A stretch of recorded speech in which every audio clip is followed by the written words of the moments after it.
परम शांति। आज मैं डोलोस कैनन की आत्मा के बारे में बताऊंगा कि ये कौन थी, कहाँ से आई थी। तो ये आत्मा, डोलोस कैनन की आत्मा ओरिजिनली हमारा ग्रेट ग्रेट यूनिवर्स है, जो हमारे मल्टीवर्स के अंदर ग्रेट ग्रेट यूनिवर्स है, वहाँ से आई थी। वो घूमने फिरने वाली आत्माएं होती हैं, ग्रुप में उनके साथ आई थी। धीरे धीरे वो ग्रेट ग्रेट यूनिवर्स से ग्रेट यूनिवर्स में आई, फिर यूनिवर्स में आई, फिर हमारी गैलेक्सी में आई, फिर हमारे धीरे धीरे सोलर सिस्टम माना, हमारे ब्रह्मांड में आई, फिर धीरे धीरे करके यहाँ हमारी धरती पर आई। तो ये सब चारों ओर से ये घूम फिर के आने वाली आत्माएं होती हैं, जो मैंने एक जर्नी ऑफ सोल में बताया हुआ है। ऐसी बहुत सारी आत्माएं होती हैं जो चारों ओर घूमती रहती हैं। कोई G2 से आती है, G3 से आती है, G1 से आती है, यूनिवर्स से आती है, गैलेक्सी से आती हैं आत्माएं। ऐसी बहुत सारी आत्माएं घूमती फिरती रहती हैं। उसी में से ये आत्मा एक थी, डोलोस कैनन की। तो वो आत्माएं घूमती फिरती आती हैं। तो आत्माओं को ऊपर की दुनिया का नॉलेज होता है, और सूक्ष्म में आत्माएं होती है तो वो अपना एक पावर, काफ़ी पावर वाली आत्मा थी। क्योंकि ये जो ग्रेट ग्रेट यूनिवर्स से आने वाली आत्माएं होती हैं, कम से कम 25 कला के पावर वाली आत्माएं होती हैं। क्योंकि हमने पहले बताया कि ब्रह्मांड में माना सोलर सिस्टम में 1 से 4 कला की आत्माएं होती हैं, और गैलेक्सियों में जो क्रिएशन होने वाली आत्माएं हैं वो 8 से 12 होती हैं। यूनिवर्स में 16-20 से होती हैं। ग्रेट यूनिवर्स से 20 से 25 होती हैं। ग्रेट ग्रेट यूनिवर्स में 25 से 30 होती हैं। तो ये ग्रेट ग्रेट यूनिवर्स से आने वाली आत्माएं जो हैं वो बहुत पावरफुल आत्माएं होती है। कम से कम 25 कला से ऊपर वाली आत्माएं होती हैं, और वहाँ से वो घूमने फिरने वाली आत्माएं होती। तो निराकारी स्टेज में ये घूम फिर के यहाँ आ जाती। ऐसे डॉलर कैनन भी यहाँ आई थी, और यहाँ जब धरती पर आई तो उसने प्रैक्टिकल अनुभव के लिए, जब ये सारी आत्माएं, बहुत सारी आत्माएं, ढेर की ढेर आत्माएं, पहले मैं कई वीडियो में कह चुका हूँ कि अनेक धर्म मठ पंथ संप्रदाय की आत्मा धरती पर कहाँ से आई, क्यों आई। तो ये आत्माएं जब सूक्ष्म में से आती हैं, इतनी दूर दूर से आती हैं, तो धरती पर जब ये मनुष्य देखते हैं तो उनको एक होता है कि हम भी एक बार जन्म ले, ऑब्जर्वेशन करें हैं और जाके मनुष्य बन जाए और देखें क्या होता है। सभी जो सूक्ष्म में आने वाली आत्माओं के मन के अंदर एक होता ही है कि मैं एक बार मनुष्य अवतार में जाऊं, मनुष्य बन जाऊं, और फिर अनुभव करूं कि ये मनुष्य जन्म में क्या होता है। तो ये सूक्ष्म में अपना एक, अपनी आत्मा में से थोड़ा अंश मात्र पावर से उसने साकार शरीर बनाया, जन्म लिया। साकार शरीर में मनुष्य का जन्म लिया, उसकी आत्मा बनाई, मनुष्य की आत्मा बनाई। और सूक्ष्म में ओरिजिनली डॉलर्स कैनन की आत्मा ओरिजिनली सूक्ष्म में उनके साथ रही, और उसके साथ साकार का जो अनुभव होता था उसको, वो उसके साथ इन टच में रहकर अनुभव करती रही कि साकार मृत्यु लोक में, मतलब साकार में, मनुष्य अवतार में मनुष्य को क्या क्या अनुभव होता है।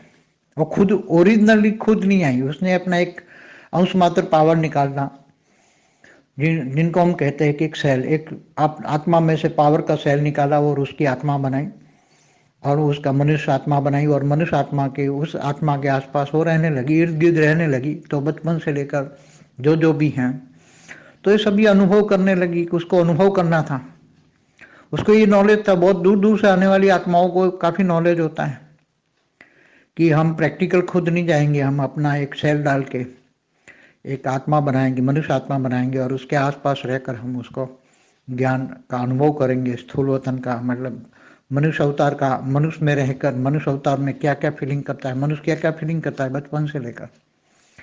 तो वो सारी फीलिंग्स पूरे मनुष्य की जो फीलिंग करना चाहती थी, तो सूक्ष्म में आकारी रूप में रहकर उसके साथ जो डोलस कैनन जो साकार में, हम उनको साकार में कहेंगे, जो साकार में है मृत्यु लोक में जो मनुष्य बन गए उनको साकार में कहेंगे, और आकारी में ओरिजिनल डॉलर्स कैनन ओरिजिनल में साकार रूप में थी, आकारी रूप में थी। तो साकारी आकारी, तो साकारी डॉलर्स कैनन और आकारी डॉलर्स कैनन एक में से दो हो गए। वैसे तो जब रचना करते तो एक से अनेक हो जाते हैं, ऐसी बात नहीं है। जब सूक्ष्म वाली आत्माएं इतनी पावरफुल आत्मा है, क्योंकि 25 कला की आत्मा तो बहुत पूरा डेलीगेट यूनिवर्स सर्जन करे, इतनी पावर वाली होती हैं, अनेक बहुत आई हैं ऐसी। तो उसने अनुभव किया, फिर जब उनको लगा कि स्थूल वतन में ये जो साकार में मनुष्य आत्मा है, तो उनको ये अनुभव करना चाहती कौन कहाँ कहाँ से आया। इसलिए उसने ये हिप्नोटाइज का रास्ता अपनाया कि हिप्नोटाइज कर करके मनुष्य को बैक टू बैक ले जाती थी। चाहती थी कि आत्मा कहाँ से आई है, क्यों आई है, सब पूछना चाहती थी कि ये मनुष्य कहाँ से आया है, ये धरती पर मनुष्य क्यों आया, कहाँ से आया, ये सब जानना चाहती थी, इसलिए बैक ले जाती थी। मगर इतना बैक तो नहीं ले जा सकी वो, क्योंकि हिप्नोटाइज के जरिए सभी मनुष्य आत्माओं का राज जानना चाहती थी। सभी मनुष्य आत्माओं को राज जानकर वो खुद राज दुनिया को बताना चाहती थी, मगर उसको पास प्रूफ चाहिए ना मनुष्य आत्माओं को, कहाँ से आई है, क्यों आई है, 2 जन्म बैक, 3 जन्म बैक। मतलब वो चाहती थी मनुष्य आत्मा जहाँ से भी आई उनको मैं प्रूफ देकर बताऊं कि ये आत्मा यहाँ से आई, ये आत्मा यहाँ से आई है। देना चाहती थी, बहुत कुछ दुनिया को देना चाहती, नॉलेज देना चाहती थी, मगर उसका कोई सहारा चाहिए, प्रूफ चाहिए। इसलिए प्रूफ के लिए उसने हिप्नोटाइज का सहारा लिया। तो डॉलर्स कैनन तो सूक्ष्म में बहुत कुछ नॉलेज था उसके पास, उसको भी ये भी पता था डॉलर्स कैनन को सूक्ष्म में बहुत दूर दूर से अनेक विमानें लेकर वो आए हैं। सूक्ष्म जगत में ये भी पता है कि ये पूरा धरती बदलने वाला है। सूक्ष्म वतन में रहकर जो दूर दूर विमान हमारे ब्रह्मांड में, हमारे सोलर सिस्टम में, ऊपर में सूक्ष्म वतन में जो दूर दूर से अपने विमान लेकर आए हैं, दूर दूर ऊपर खड़े हैं। तो मैंने पहले भी कई वीडियो में बोला हुआ है कि हमारा जो सोलर सिस्टम माना एक ब्रह्मांड पहले 1 प्रकाश वर्ष का था, अभी 1.6 प्रकाश वर्ष का हो गया है, क्योंकि दूर दूर से आए हुए हैं, कोई बहुत दूर दूर से आए हैं, कोई गैलेक्सी से आया, कोई यूनिवर्स से आया, कोई G1 से आया, जो G2 से आया, कोई G3 से भी आए हैं। तो सब हमारे ब्रह्मांड में आकर अपने अपने विमान में कई ग्रुप में आए हुए हैं और यहाँ आकर ये बदलना चाहते हैं, मतलब ग्रुप। मगर वो डॉलर्स कैनन्स को ये नहीं पता था कि ये दुनिया कौन बदलने वाले है, कैसे बदलने वाला है। ये बड़े रूप से जानती थी, डॉलर्स कैनन बड़े रूप से ये जानती थी, वो तो सूक्ष्म वतन वाले सब जानते थे अलग अलग। ऐसी तो बहुत सारी ढेर आत्माएं मनुष्य जन्म लेकर आई, वो दुनिया को मैसेज देना चाहते थे कि दुनिया बदलने वाली है, मगर कैसे बदलेगी, कौन बदलने वाले हैं। केवल ये धरती बदलेगी, पूरा सोलर सिस्टम बदलेगा, गैलेक्सी बदलेगी, यूनिवर्स बदलेगा, ग्रेट यूनिवर्स बदलेगा या मल्टीवर्स बदलेगा, ये उसको नॉलेज नहीं होती। केवल सूक्ष्म वतन में जो हो रहा है, क्योंकि सूक्ष्म वतन में जो अनेक धर्म मठ पंच संप्रदाय की आत्माएं जो धरती पर जो कराते हैं, पहले भी मैंने बोला है कि जो पहले भी जो भी युद्ध हुए, चाहे वर्ल्ड वॉर 1, वर्ल्ड वॉर 2 और अब वर्ल्ड वॉर 3 भी, जो सूक्ष्म अनेक धर्म वाली आत्माएं जो है धरती पर, वो उनको चलाने वाली आत्माएं सूक्ष्म वतन में है, वो कराएगी। तो जो धरती पर जो भी हो रहा है वो सब सूक्ष्म वतन वाली आत्माएं करा रही हैं। वो डॉलर्स कैनन भी जानती थी, मगर बहुत कुछ कहना चाहती थी डॉलर्स कैनन। उनको पास, उसके पास जो आकारी डॉलर्स कैनन के पास तो बहुत कुछ नॉलेज था, मगर वो प्रूफ के साथ कहना चाहती थी, मगर इतना प्रूफ तो उसको मिल नहीं पाया। हिप्नोटाइज के सहारे जो कुछ वो जानकर कहना चाहती थी उसने कहा। बाकी ये तो सब जानती दुनिया बदलने वाली है, पूरी पूरी धरती बदलने वाली है, ये उसका नॉलेज था। इसलिए धरती पर जो भी अनेक धर्म की आत्माएं यहाँ आई है, वो ऑब्जर्व करना चाहती थी कि कितने जन्म से धरती पर, कितने जन्म से मनुष्य अवतार में है, क्यों है, क्या नहीं, सब कुछ ऑब्जर्व करना चाहती थी। इसलिए उसने धरती पर साकार रूप में एक अवतार लिया, साकार रूप में आई और उसने ऑब्जर्व करके सब कुछ बहुत डिटेल में ऑब्जर्व किया है, उसने बहुत डिटेल में ऑब्जर्व किया है। और ये भी ये जानती थी कि हम जब अपने ओरिजिनल मूल में चले जाएंगे, अपने ओरिजिनल सोर्स में चले जाएंगे, जहाँ मूल से आए हैं, जहाँ मूल वतन से आए हैं, जहाँ से हम आए हैं, हर कोई आत्मा जहाँ से भी आई है, तो वो बोले वहाँ फिर ये रचना करना बंद कर देगी। यहाँ आकर जो दूर दूर से आई हुई आत्माओं ने यहाँ अनेक रचना की है, क्योंकि उसने देखा ना अनेक धर्म मठ पंच संप्रदाय कैसे बढ़ गए, उसने ऑब्जर्व किया। अनेकों साल से वो सूक्ष्म में है, बहुत सालों से वो सूक्ष्म में ऑब्जर्व कर रही थी, बहुत सूक्ष्म तो मैं काफी सालों से ऑब्जर्वेशन कर रही थी। हमारे महालोक में नीचे रहकर भी नीचे पूरे ब्रह्मांड का ऑब्जर्वेशन कर रही थी। और कभी मोह माया में आत्मा नहीं आई। वो केवल नॉलेज लेकर दुनिया को ज्ञान देना चाहती थी, कि दुनिया वालों को जगाना चाहती थी कि ऐसी सूक्ष्म जगत में बहुत यूनिवर्स हैं, बड़े बड़े यूनिवर्स हैं। ये देना चाहती थी, नॉलेज देना चाहती थी, जगाना चाहती थी, दुनिया को जगाना चाहती थी। इसलिए ओरिजिनल यहाँ तो आने के बाद तो बहुत आत्माएं बहुत सर्जन कर लेती हैं। सर्जन माना रचना करती है, बहुत रचना करती हैं, मगर बाद में जब ऊपर में चली जाती है, ओरिजिनल सोर्स में जब चली जाएगी, उसको पता है, तो ये सारी रचना समेट लेगी और ऊपर कोई रचना नहीं करेगी।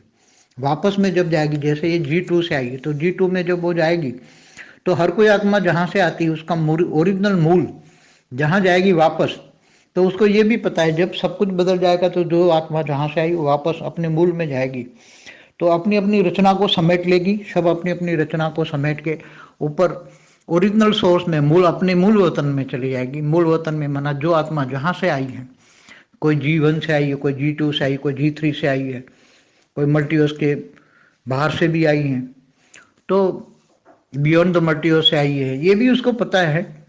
नॉलेज था आकारी डॉलर स्कैनन को, बहुत नॉलेज था, नॉलेजेबल आत्माएं थी। सूक्ष्मोतन का बहुत नॉलेज था। कितना बड़ा सूक्ष्मोतन ये भी पता है, क्योंकि ये जानती दूसरे पैरेलल यूनिवर्स का राज भी जानती थी, मगर वो ज्ञान बिना प्रूफ नहीं देना चाहती थी, सब कुछ प्रूफ करना चाहती थी। इसलिए प्रूफ के लिए उसने हिप्नोटाइज किया सभी आत्माओं को। इसलिए डॉलर स्कैनर अच्छी आत्माएं थी, दुनिया को ये बताना चाहती दुनिया बदल रही है, धरती बदलने वाली, बस इतना ही उसको याद था। मगर पूरा उनको ये पता नहीं था कि कितनी दुनिया बदलने वाली है, क्या बदलने वाली है, कौन बदलने वाली है, पूरा इतना नहीं पता था। उसको ये पता है दूर दूर से, बहुत दूर दूर से सभी विमान लेकर यहाँ आए हैं, वो धरती पर पावर डाल रहे हैं और वो दुनिया बदलेंगे, मगर वो बदलने वाले नहीं है। वो तो दूर दूर से क्यों आए, कि मेरी पुरानी वीडियो देखेंगे तो पता लगेगा। दूर दूर से जो लोग आए हैं उनको ये नहीं पता था क्यों आए। दूर दूर से जो आए हैं वो यहाँ ये पता लगा था उनको कि धरती पर ये ब्रह्मांड में माना सोलर सिस्टम में ऑलमाइटी निराकार रूप में आए हैं, फिर आकारी बने और गुप्त रूप में धरती पर साकार में गए हैं, और ऑलमाइटी अथॉरिटी गुप्त रूप में साकार रूप में काम कर रहे हैं पूरी मल्टीवर्स बदलने का। तो ये उसको पूरा नहीं नॉलेज था, क्योंकि जब वो आई तब उसको पता था, जब G2 से तो वो निकली पूरा ग्रुप तो उनको पता था, मगर धीरे धीरे करके G2 से आवरण निकला तो G1 में आई तो उसका G1 का आवरण चढ़ा, उसकी आत्मा के ऊपर आवरण चढ़ते गए, यूनिवर्स का आवरण चढ़ा, यूनिवर्स के नॉलेज का आवरण चढ़ा, फिर गैलेक्सी में आई तो गैलेक्सी का आवरण चढ़ा, फिर हमारे ब्रह्मांड में आई तो ब्रह्मांड के कई लोग, जैसे ब्रह्मांड के पहले परमधाम में आई, फिर परमधाम से आकर फिर धीरे धीरे शिवपुरी से, फिर विष्णुपुरी से, फिर ब्रह्मापुरी आई। तो ये आवरण चढ़ते गए उस पर, जहाँ जहाँ से आती है उस पर आत्मा के आवरण, अनेक आत्मा आवरणों में अनेक नॉलेज होता है, हर कोई आवरणों में नॉलेज होता है, नॉलेजेबल बनती है आत्माएं। फिर धीरे धीरे नीचे के लोक में आती गई, ब्रह्मापुर से नीचे, फिर वो आकर ऑब्जर्व करने लगे, तो आवरण बहुत आवरण चढ़ गए। तो ओरिजिनल क्या, क्यों उद्देश्य से आए थे, क्या उद्देश्य लेकर आए थे, वो सब भूल गए। जैसे आज अनेक धर्म मठ संप्रदाय की आत्माएं जो आई थी दूर दूर से, वो आई थी यहाँ कुछ अलग अलग लक्ष्य लेकर आई थी, मगर यहाँ के अपना लक्ष्य ऊपर आवरण चढ़ते गए आवरण तो भूल गई, और यहाँ धरती पर अपना आधिपत्य जमाने के लिए लड़ाई झगड़े अनेक धर्म के नाम पर जो आप देख रहे हो लड़ाई झगड़े हो रहे हैं, वो मगर ओरिजिनल जो उनका जो लक्ष्य था, लक्ष्य से भटक गई आत्माएं। ये सब हम क्यों आए धरती पर। सूक्ष्मोतन में भी यहाँ जो 500-1000 किलोमीटर तक हमारे धरती के आसपास के 1000-2000 किलोमीटर के वायुमंडल में आ जाती है, तो उसके इतना आवरण चढ़ जाता है माया का कि वो आत्माएं ओरिजिनल लक्ष्य को भूल जाती हैं, और धरती पर अपना लक्ष्य, अपना धरती पर अपना मतलब धरती पर अपना इतना राजा स्थापन करना चाहती है, धरती पर अपनी पूरी धरती पर अपना हुकूमत करना चाहती है।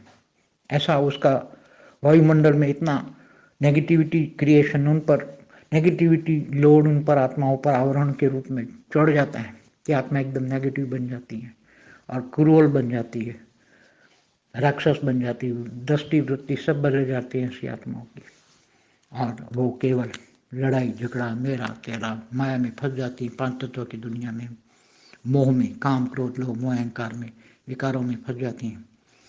तो ये सारी चीजें डॉलर्स कैनन का अनुभव लेना चाहती थी। उसने बहुत कुछ अनुभव किया, मगर उसने जो कुछ लिखा है वो तो अंश मात्र लिया। उसके पास जो ज्ञान है, आकारी डॉलर्स कैनन के पास जो ज्ञान था, वो साकारी कैनन के द्वारा बहुत कुछ कहना चाहती थी, मगर उसने अंश मात्र ही कुछ कहा, क्योंकि उसको लगा कि ये मनुष्य सब कुछ नहीं समझ पाएंगे, इसलिए समरी में लिखा दुनिया ये धरती बदल जाएगी, बस इतना ही लिखा उसने, और कुछ नहीं कहा।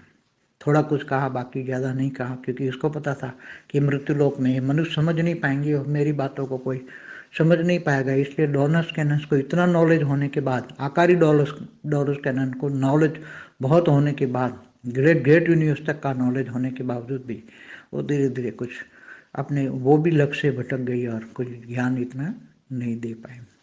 इसलिए सभी आत्माएं जो यहाँ धरती पर आ जाती हैं, इवन हमारे ब्रह्मांड के यहाँ नीचे के आवरणों में आ जाती हैं, तीनों लोक में जो फंस जाती हैं आत्माएं, भूलोक भूब्रलोक स्वरलोक, वहाँ तक माया का आवरण बहुत जबरदस्त है, उसमें आत्माएं जो लक्ष्य लेकर दूसरे दूर दूर से आई हैं वो भटक जाती हैं और अपना लक्ष्य में मोह और माया भटक जाती है, अपना मैं मेरा देभान में आकर मनुष्य जो। तो इसलिए तो ये आज से 300 साल पहले धरती पर केवल 75 करोड़ ही आत्माएं थी, मनुष्य आत्माएं 75 करोड़ ही थी 300 साल पहले। धीरे धीरे धीरे कितने बढ़ गए मनुष्य क्यों बढ़ गए? क्योंकि मैंने कई वीडियो में कहा है कहाँ से आए वो सभी अनेक धर्म मठ पंच संप्रदाय की आत्माएं अपना धरती पर अपना राज्य बसाना चाहती, बड़ा राज्य करना चाहती, चाहे कोई भी आत्माएं हो, किसी भी प्रकार का धर्म मठ पंच संप्रदाय हो। इसलिए लड़ाई झगड़े हो रहे हैं, अपने लक्ष्य से सब भटक गए। सारी मनुष्य आत्माएं, साकारी या आकारी आत्माएं सब लक्ष्य से भटक गई, भूल गई हम क्यों आए धरती पर। परम शांति।